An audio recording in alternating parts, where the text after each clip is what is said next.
People had it on the back of their cars, like it was half a pound, like it was. Hi guys, welcome back to On the Plus Side with myself, Sharon D. And today we are joined by, are you ready for her? Ruthlessly Ruth, yay! Now, just a disclaimer before we begin, there may be an occasional F-bomb, so if your kids around, just turn it down a bit, but we'll try to keep it kind of clean. Okay, Ruth, you're like brightening up everyone's day online. Wow. You're the bomb. I hope so, that's my plan. What's got you into this? What got me into this was I went through really bad depression a couple of years ago, about 2.5 years ago now, and lost my job, my marriage ended, nearly lost my home. It just was the blackest time ever. And then had a meltdown. The ex-husband took me aside and said, look, you need to sort this out now. We need to get you to the doctor. We need to find out what's going on. He did all that, went to the doctor, got my antidepressant tablets, which I am not ashamed to say I'm still on. Probably will be for the rest of my life. And sorted myself out. And I decided one day, I was in my friend's house having a bottle of wine, and we thought, let's be cool and we'll download Snapchat. 40-year-olds like downloading Snapchat. So we were like doing the filters and having a laugh and everything. And then I did one about HD brows. And it just, I put it up on Facebook and it just went ballistic, like. And then my husband was like, you need to do another one. And I was like, okay. And then I did the weight loss one. Okay. The half effing pound. And it just went on a slogan. People had it on the back of their cars. Like it was half a pound. Like it was like, what? And it was basically my true life about going to my Weight Watchers class and my slimming one. Nothing ever worked for me. Yeah. So, and I remember going in and thinking, a half a pound? I've killed myself for 2 weeks. You're telling me I've lost a half a pound, like. And I think that's just it, because it's so relatable. Yeah. Everyone's been there, done that. Everyone's been there. So I You did. know. I left and went and got a kebab. And I don't care. It's not working for me. So I put that video on Facebook and it just went completely mad. Viral. Like everyone was sharing it. It went to something like 17 million views. Oh, wow. But then again, it was a filter. No one knew it was me. And I kept it was quiet for a long, long time. And then it started getting out then. Oh, that's Ruth from Drogheda, Ruth Leonard, like. And then it just went crazy. And I just started doing videos then every week. Right. I started helping people that were down and depressed, and they'd contact me and say, oh, Ruth, will you do me a personalised video? Absolutely. That kind of took off, but I had to kind of cut that down because it's too many. I couldn't do 50 a day. Do you know what I mean? Yeah, It was just crazy. But yeah, I keep doing it and I love it, and I want to make a career out of it. Yeah. And it's been 2 years now, so it's time to push Get it a bit pushing, more now. pushing. Yeah. Did Yeah. I see you doing, poor old Peppa Pig got a bit of a hard time. Did I see you doing a stand-up there? Yeah. I do the stand-up now. I started doing stand-up about 3 or 4 months ago. And it's just crazy. And I thought I'd be nervous, but I'm not. Once you give me the mic, you can't get it off me. And they're all, you know the way they look at it and go, you 9 minutes. I'm like, no. Whatever. I don't even see you, like. But the Peppa Pig, I was minding my niece. Well, she's my cousin, but we say she's my niece. And she had it on the telly. And I remember sitting there going, is this for real? Is this stuff for real? Because my kids never really watched anything like that. And I was just watching it going, this can't be, who writes this stuff? Like, I just. And not only did Peppa Pig get it, but Disney. I mean, Disney, that is ruthless. That is ruthless. You look at Disney as a child and it's so magical and so happy and everything, and when you grow up you're kind of going, here, Walt Disney now, what were you thinking? Like, I mean, Ariel has no knickers on, what the hell? Like, I can imagine lying on Bettystown Beach with no knickers waiting for your true love. You'd be in jail, like, you'd be arrested, man. He would be. He'd be arrested. Oh no, I had to just do it, and you know what, it just took off then. Yeah. And now I have gigs for Christmas, I have Christmas parties, I'm just now starting to make a career out of it. So yeah. Lovely. So, you talked about your slimming world, your Weight Watchers, whatever it was, and you've decided to embrace yourself and give up on the old slimming. Give up, I'm just done now. You know, I'm 43 years of age now. It's worked for a couple of years. I think as you get older, it gets harder to lose weight. I know in the last 2 years, I've put on 2 stone in 2 years, which is a lot for me. But I'm happy. I just, you know, if I have to buy a bigger pair of pants, I buy a bigger pair of pants. I love my leggings, I love my boots, I love my pennies clothes. It doesn't bother me anymore. And you know, I go up and down. Weight can go up and it can go down, depends on stress. We had a bereavement there 2 months ago and I could feel the weight coming off. But it just goes straight back on again once you get back to normal. Yeah. And I was like, let's go have bag chips and some fish or something. And then I was fine. Love my glass of wine.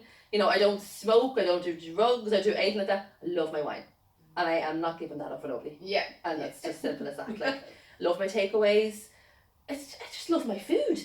I find as well, there was times in my life where I comfort ate. And it's so easy to do, like, because it makes you feel good. And you're comfort eating and you're going, don't care, just going to get Chinese now and I'm just going to, I'll feel better after it, and you don't. No. Not when you're comfort eating. Yes. And if you don't enjoy it like you think you should. So I love, I try to be good sometimes during the day. And then it's the evening time I find the hardest. You're sitting watching Netflix and you're like, let's just go out and get some crisps there now and some biscuits and tea or whatever.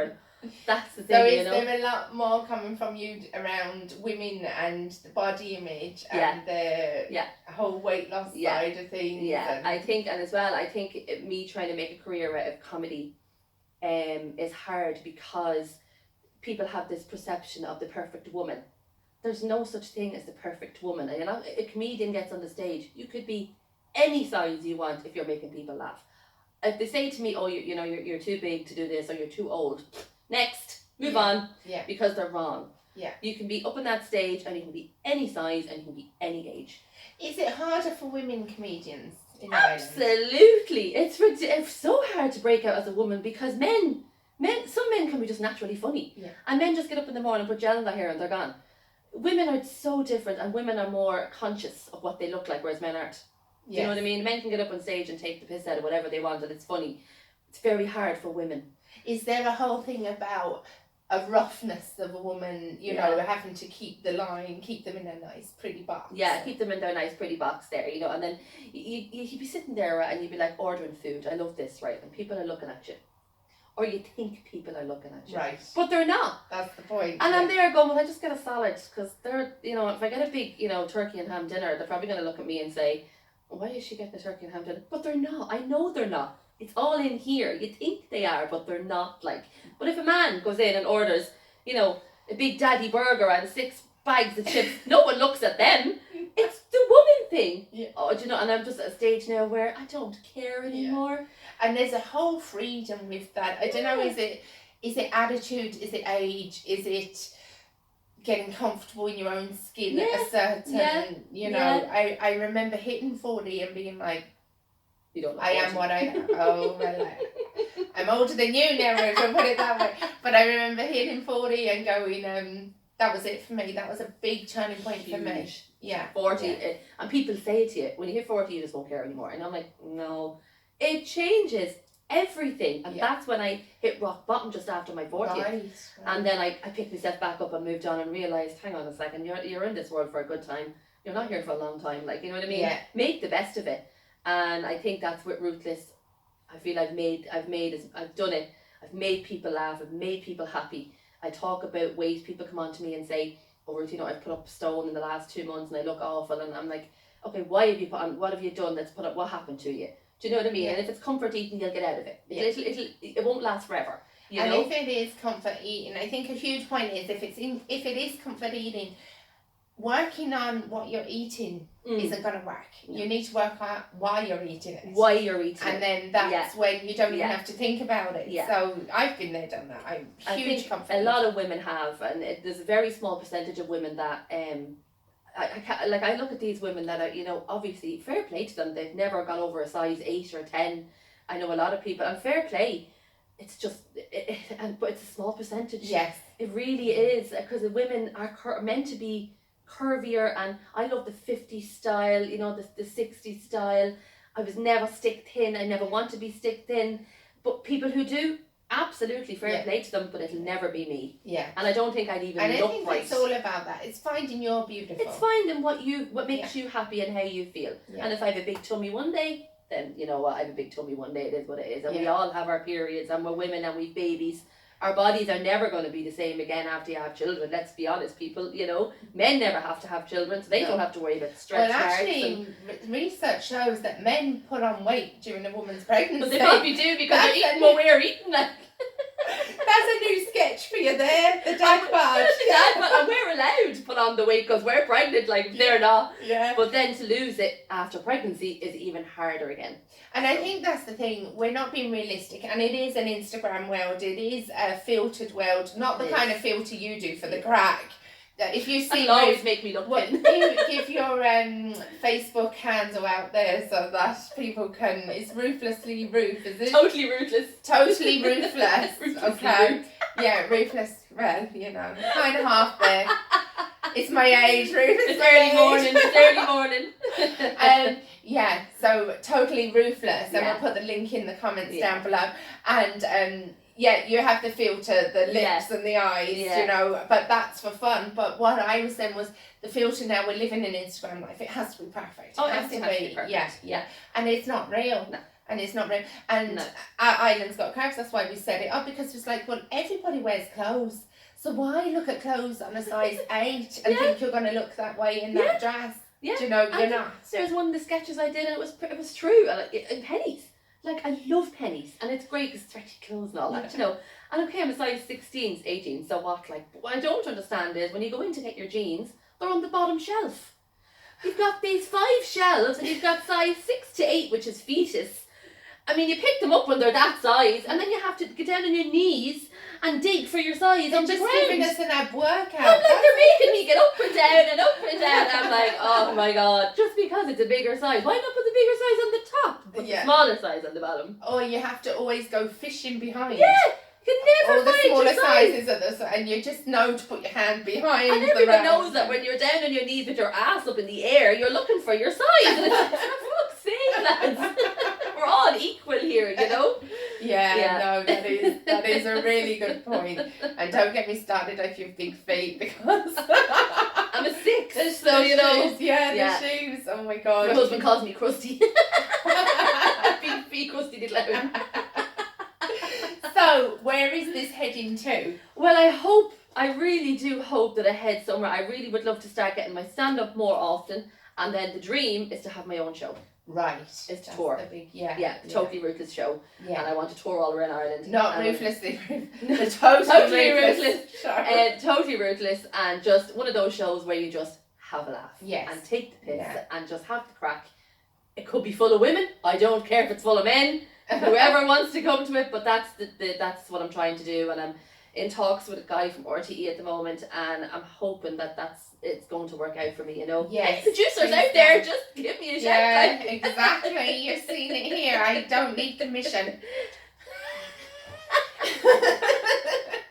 But that's the big dream, the big picture. The dream and I is think to have my own because you show. found yourself, because you found comfort in your own skin. Yeah. This is why would you have been able to do this 10 years ago? No! I wouldn't even travel to Dublin on a train in my own 10 years ago. I'm joking, like, no. I lived in America and travelled all over by myself when I was 19, and now I wouldn't even go to Dublin by myself. But definitely not comedy. I wouldn't go online or anything 10 years ago. No way. Yeah. Take a picture and post it and say, yeah. I wouldn't talk or laugh or joke. No. How did it feel when you went from the stage of doing your filtered chat to being real you? Because I saw a difference. Yeah. You were just like, this is actually what I look like. It was crazy because even the local papers were ringing me and everything. They were just like, Ruth, is that you? Oh my god! And I did it when I only started doing that about, I think it was 2 weeks ago. I did the one about the opticians, and I was just sitting in my car and I was putting the filter on. I was like, you know what? I'm not doing the filter today. I just want to show myself and show people that I'm normal. Good on you. You know, I'm not 16. I'm not. You know, this is me. Yeah. And I put it up, and it's now 500,000. Wow. And it's just insane. And Yeah. people are like, that's you, Ruth. And I'm going into Costa for my coffee, and they're like, here you go, there's coffee. And I'm like, what do you want it free? Just pay for it. No, you can, there you go, there's coffee. I'm like, okay, thank you. And does it feel better doing it as yourself? I love it as me. Yeah. Because let's face it, if you go on stage for comedy, you're not going to have this. No, I'm not going to have the unless filter. you go to Botox City. Exactly. And that's next on the list, hopefully. But anyone want to do Botox as well? I got my lips done. I love them. But thanks, Orla. But I think now the filter was great. Got me where I am. Yes. But it's time to move on, because in a way the filter kind of held me back a little bit too, because who's going to hire a filter? Yes. What's that going to do? Like, it's all right online. Yeah. But if you want to get out there yourself, that's time for the filter to Yeah. take a little step. I'll still do it online and have a Yes, crack with it. yeah. But when it comes to me, I can't do the filter when I'm doing it myself. So I'm so delighted that I've had this opportunity to interview you, no filter. No filter. And get to know the person behind the jokes, really. That's a good show, actually. No filter. No filter. Oh no, Vicky Pattinson's doing something like that, isn't Oh, she, at the moment? Yeah, no plagiarism, filter. plagiarism, yeah. No filter. Vicky Pattinson, And I don't we think definitely so. have to invite you to Islands Got Curves in the Yes, spring. I would yes, absolutely love that. And we've not finalised details yet, Yeah. but it's coming up.